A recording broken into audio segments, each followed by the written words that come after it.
ઘણા બધા એવા પ્રશ્ન છે કે સરકારે એને ચિંતા કરવાની જરૂર છે, પણ એ સરકાર એની ચિંતા નથી કરતી. અત્યારે જે પ્રમાણે મુસ્લિમોની ચિંતા કરતી હોય એવું લાગી રહ્યું છે કે ખાલી મુસ્લિમોને જ બધું આપી દેવું છે અને મુસ્લિમોની જ ચિંતા હોય સરકારને, એવી રીતે સરકાર બતાવવા માંગી રહી છે. પરંતુ ખરેખર સરકારની નિયત સારી હોય તો ચોક્કસ હું સમજું છું કે ગુજરાતના અંદર બેરોજગારી છે એના પર કંટ્રોલ કરવો જોઈએ, મોટા પ્રમાણમાં મોંઘવારી વધી રહી છે તેના પર કંટ્રોલ કરવો જોઈએ.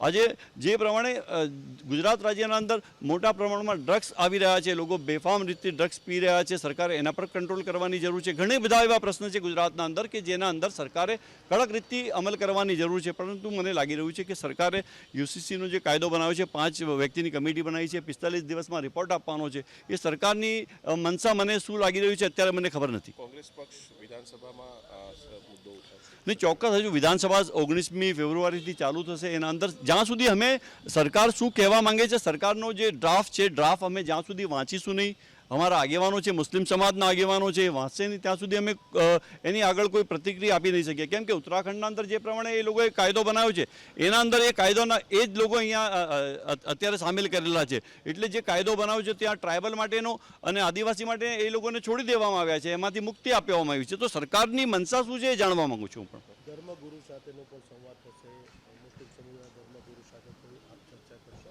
નહીં, ચોક્કસ અમારા ધર્મગુરુઓ છે આખા ભારત દેશના અંદર, ગુજરાતના અંદર જ્યાં જ્યારે જે રાજ્ય અમલ કરી રહી છે એના અંદર અમારા મુસ્લિમ સમાજના ધર્મગુરુઓ છે, આગેવાનો છે, અને જે સારા સ્કોલર છે એ સારી રીતે આના અંદર વાત મૂકશે.